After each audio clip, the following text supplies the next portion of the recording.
Actually నాకు if you look at my eyes, ఎందుకని అదే చివరికి వచ్చినప్పటికీ మంచిగా ఎమోషనల్ అయ్యారు. It's nice talking to you. ఇలాంటి డెప్త్ ఉన్న పర్సన్స్తో మాట్లాడినప్పుడు it reminds me of my father and it's no longer there. But అవునా, ఓకే ఓకే. అంటే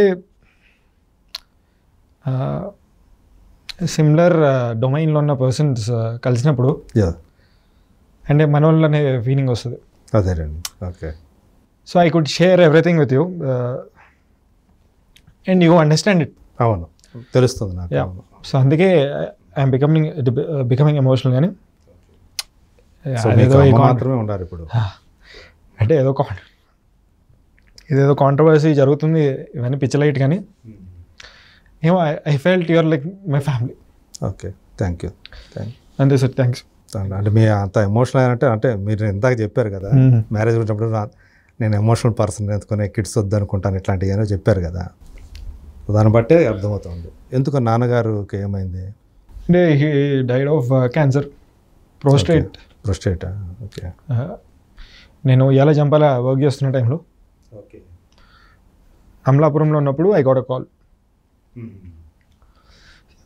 వెరీ ఇన్స్పిరేషనల్ పర్సన్. అంటే జనాలకి ఏదో చేయాలి. If I can be 10% of what he has done, I'll be happy. తను ఏం చేసేవారు? Is a central government employee. అవునా? నేను ఆయనకంటే ఫేమస్ అవ్వచ్చాను ఇప్పుడు, బట్ ఒక ఇంటిగ్రిటీ ఉన్న మనిషి, ఓకే, వాల్యూస్ ఉన్న మనిషి. కొంచెం నాకు వచ్చే కానీ I'm not like him. Okay, అంతే. And just wanted to share it with you. అది మీరు ఇందాక అన్నారు కదా, అంటే నేను వెళ్తే అమలాపురంలో వెళ్ళి సెటిల్ అవ్వాలని చెప్పేసి అనుకుంటాను. ఈ కనెక్షన్ కూడా ఉందన్నమాట, ఇలాంటి కనెక్షన్ కూడా ఉంది.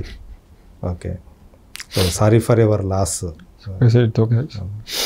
And thank you for sharing these whole things to our viewers also. It's okay sir.